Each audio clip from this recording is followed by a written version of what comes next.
You're standing in front of the mirror, holding two tops against your chest, and you already know something is off. One makes your face look tired. The other makes you look soft, rested, almost lit from within. Same day, same skin, same you. The only thing that changed was the shape of the fabric near your throat.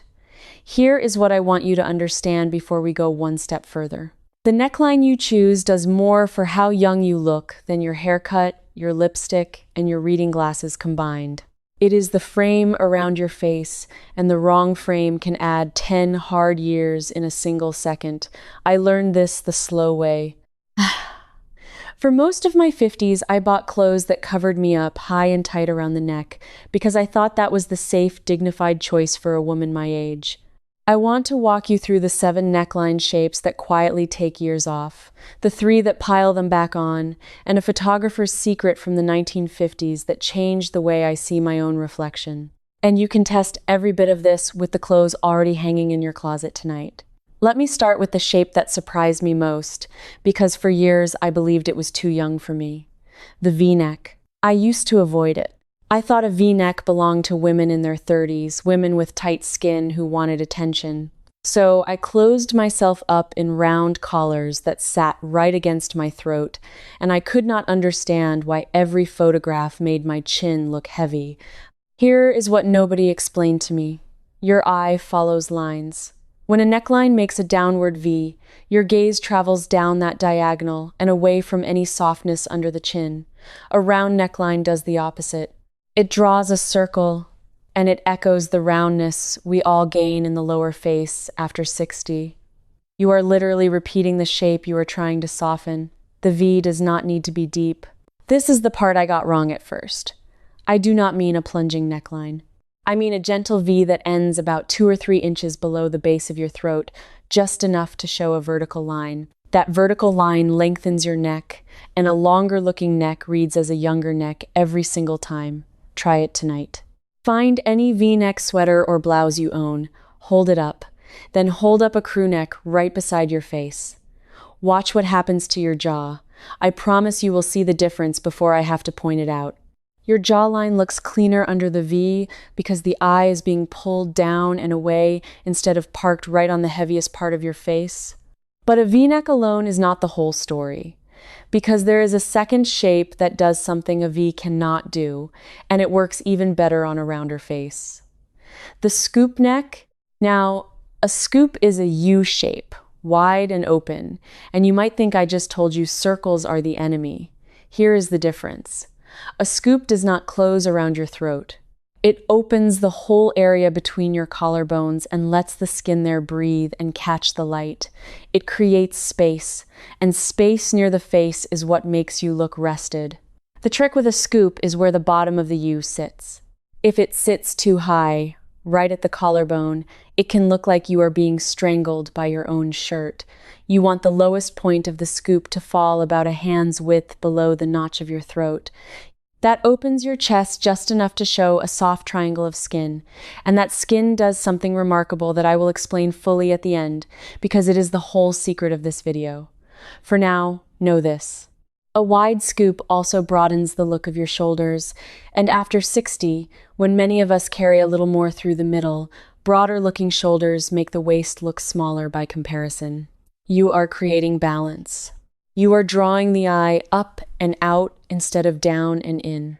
I remember standing in a department store fitting room, must have been 15 years ago now, pulling on a simple scoop neck top in a soft dove gray, and actually stepping back because I did not recognize the woman looking rested in that mirror. I had spent so long buttoned up to the chin that I had forgotten my own neck existed. And that is exactly the moment I want to talk to you about, because somebody made a lot of money convincing us to button ourselves up. If you want to go even deeper into all of this, I have written it out in full in my books, Style Reset, Style Deeper, and Styled Complete. Each one builds on the last, and together they walk you through not just necklines, but every element of dressing that quietly adds or subtracts years from how you look and feel. Everything I have learned over decades of getting this wrong, then slowly getting it right, is in those pages, organized, so you can use it the same day you read it. You can find them linked in the description below, and if tonight has already shifted something for you, I think you will find a great deal more waiting there. But that changes right now, because the neck shape is the one I resisted the longest, and it is the one that helped me most. Here is something that took me far too long to see. The high, tight, covered-up neckline was sold to women over 60 as the tasteful choice, the appropriate choice, the choice that says you have stopped trying to be noticed. Walk through any store that markets to older women and count how many tops close right up against the throat. It is not an accident. It is easier to mass-produce a plain crew neck. It flatters no one in particular, so it offends no one, and it moves off the shelf. But easy for them is aging for you.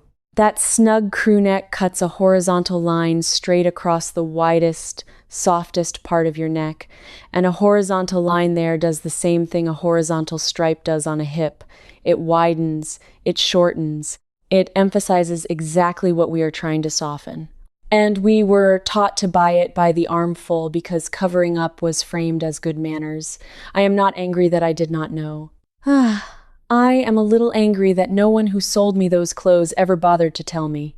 But that changes right now, because the neck shape is the one I resisted the longest, and it is the one that helped me most, the cowl neck. For years I thought a cowl was fussy, or that all that draped fabric would add bulk.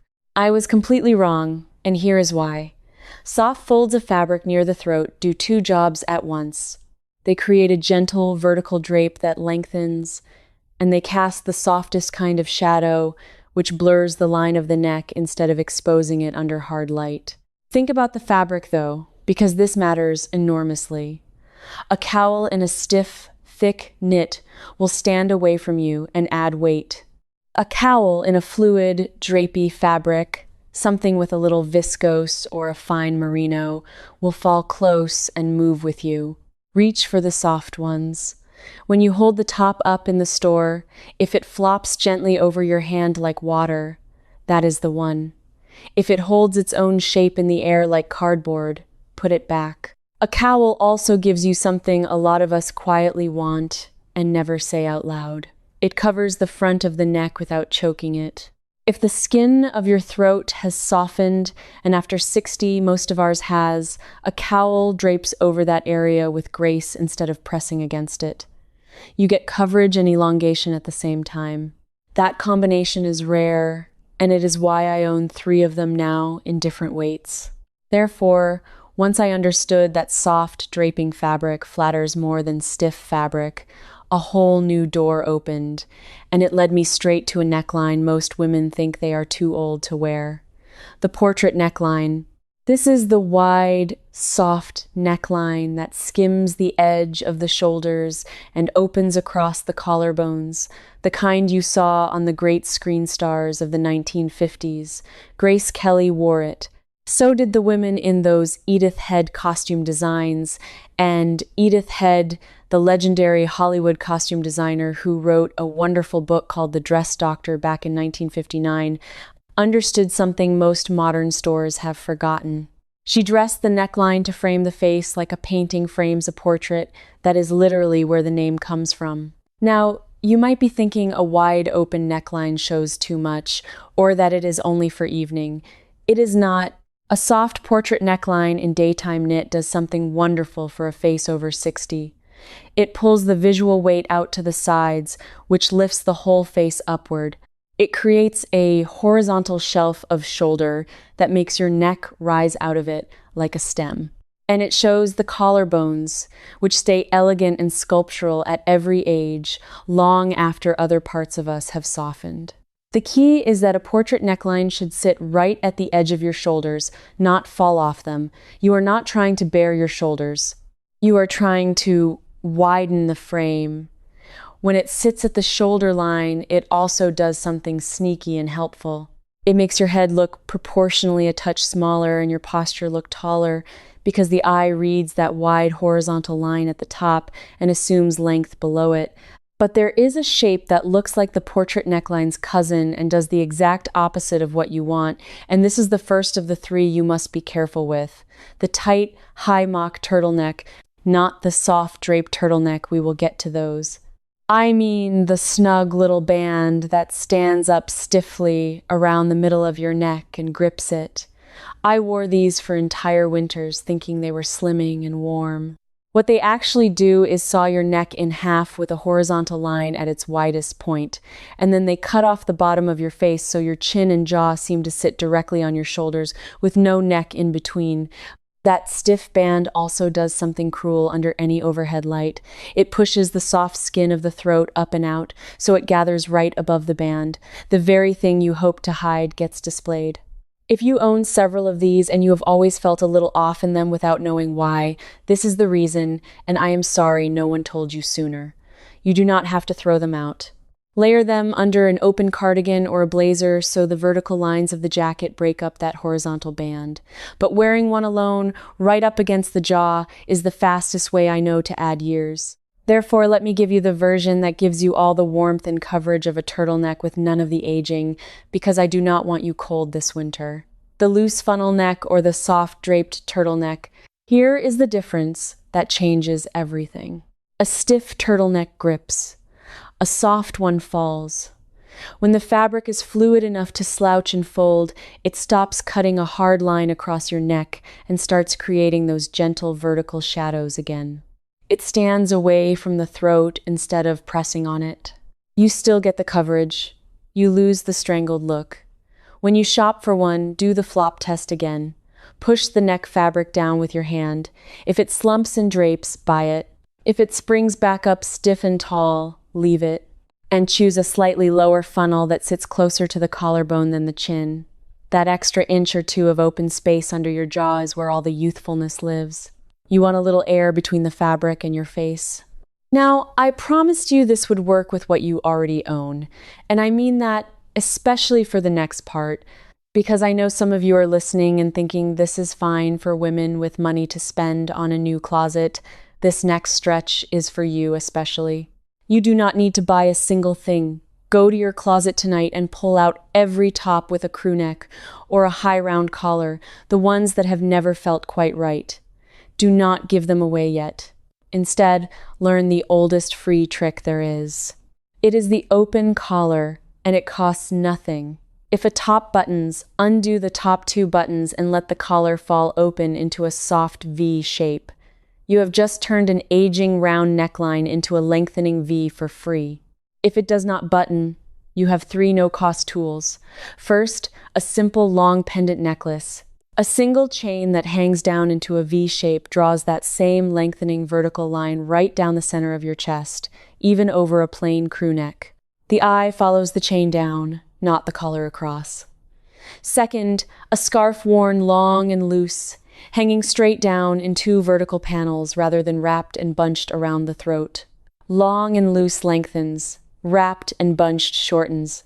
Third, a cardigan or open shirt worn as a layer over the offending top, its 2 front edges creating a vertical frame that overrides the horizontal neckline underneath. I did this for a full year before I bought anything new. I took tops I already owned and I made them work by opening them up, dropping a long chain down the front, or layering something open over the top. It cost me nothing but a little attention, and the compliments started that same month. My sister asked if I had lost weight. I had not.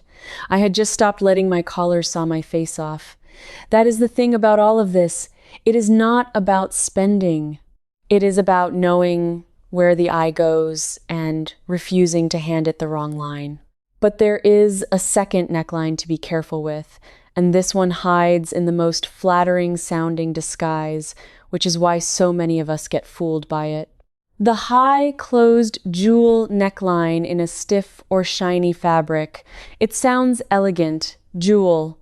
It sits right at the base of the neck in a perfect circle, and in a soft matte fabric it can be fine. The trouble comes when it is stiff or when it shines. A high circular neckline that catches the light throws that light straight up under your chin and shows every bit of texture and shadow there. And because it forms a closed circle right where the neck meets the chest, it traps your face inside a hard round frame that matches and therefore magnifies the roundness of the lower face. If you have a beloved top like this, the fix is the same as before. Break the circle. a long pendant, an open layer, a soft scarf hanging down. Anything that interrupts that closed round line and replaces it with a vertical one.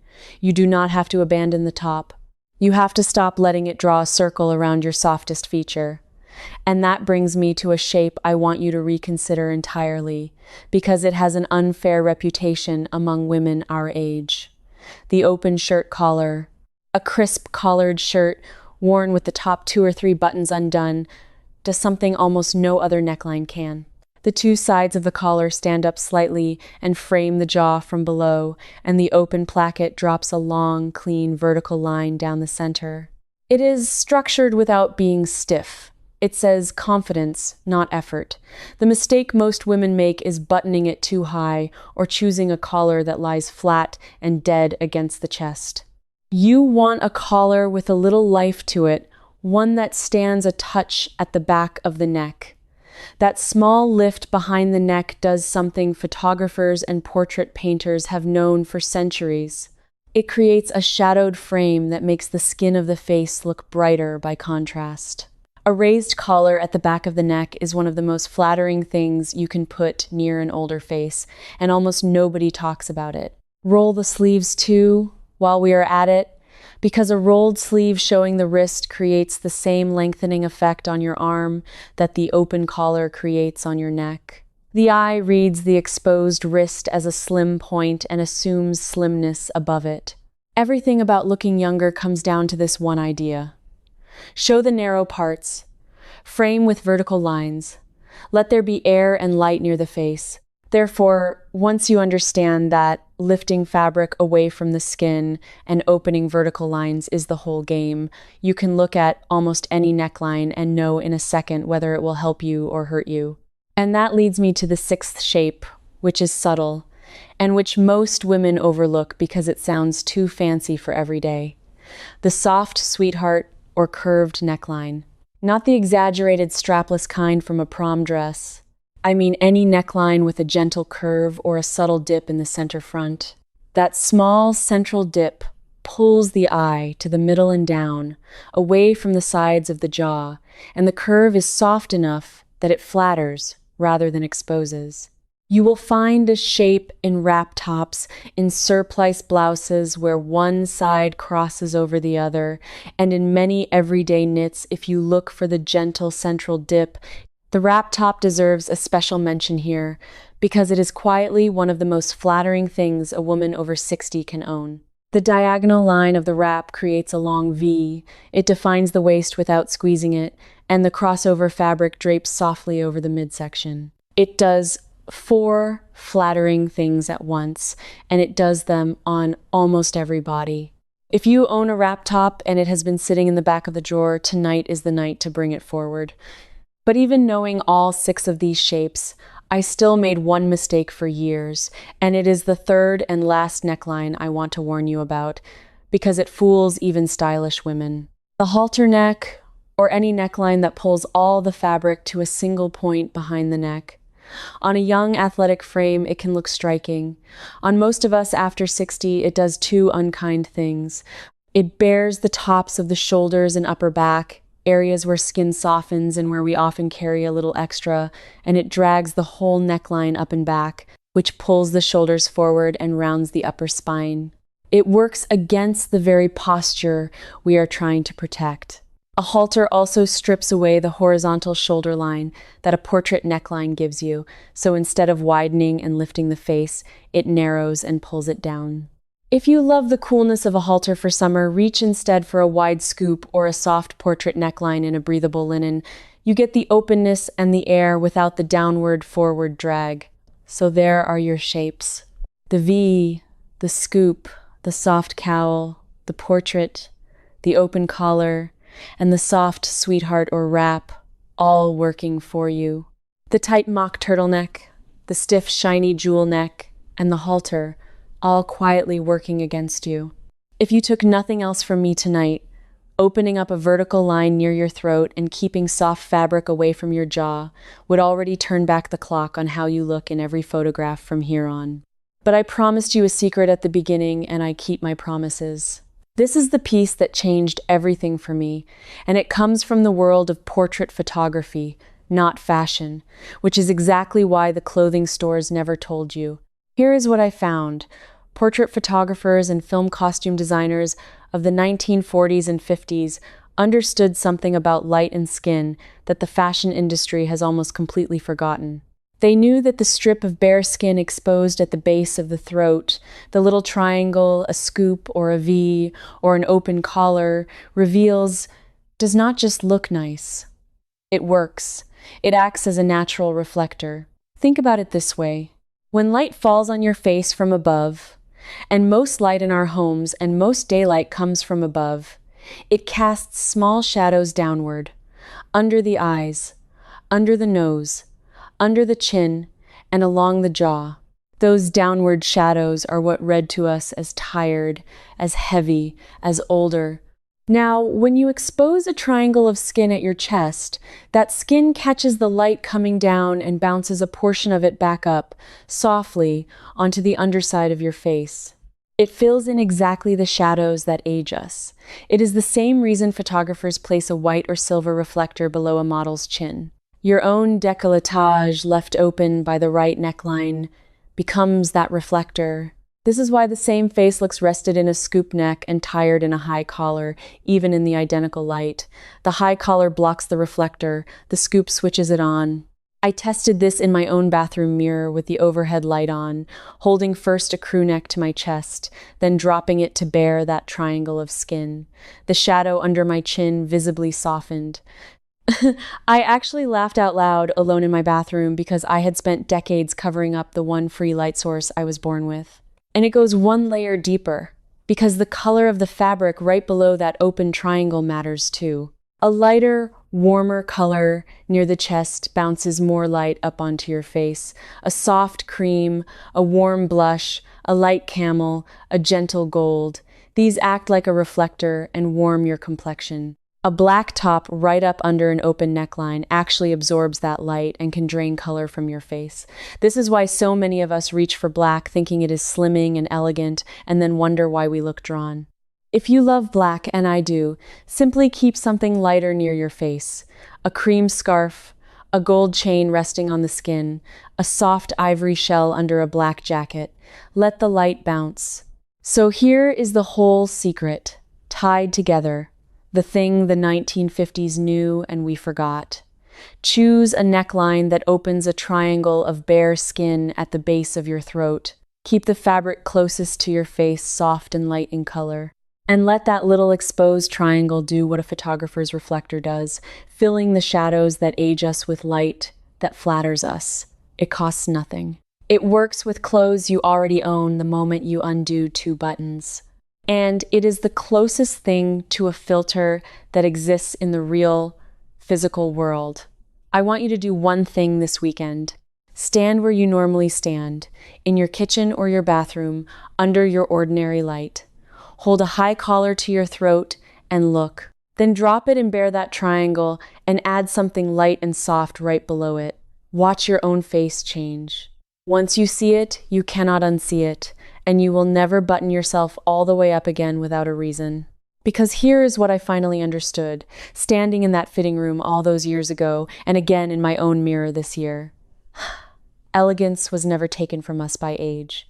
It was taken from us by bad advice, by clothes designed to be easy to sell rather than beautiful to wear, and by the quiet suggestion that after a certain birthday we should cover ourselves up and disappear. You were never past it. You were just handed the wrong frame for a face that deserved a better one. You are the kind of woman who refuses to believe elegance has an expiration date, or you would have clicked away long ago. So, let me ask you something specific, and I truly want your answer. Which of these are you guilty of? The tight mock turtleneck, the stiff jewel neck, or the halter that pulls you forward? Be honest with me. And which shape are you going to try first, the open collar or that scoop neck reflector trick? Tell me in the comments below, and tell me where you are watching from too, because I love knowing who is sitting on the other side of this. I read them, and I answer. If any part of tonight made you look at your closet differently, come with us. This is a growing circle of women who have decided that being overlooked is a choice we no longer accept, that we get to look and feel like ourselves again, brighter and lighter and seen. Subscribe and stand with us. Because next time I am going to show you the 3 colors that most flatter silver and gray hair, and why the one shade almost every woman our age reaches for is the very one washing us out under our own kitchen lights. You are going to want to hear that before your next trip to the store. I will see you there. I hope those 7 shapes gave you a head start, but there's more I couldn't fit here. Inside my membership, the Timeless Elegance Circle, I pick up right where we left off. You can ask me your own questions and I answer you myself. Never a machine, and you won't be alone. You'll belong here with me. Just point your phone at the code on screen. Cancel anytime. Come join me. If this helped you feel more confident about what to wear, do subscribe and stay with me. I have many more tips right here, made just for you. More is coming soon.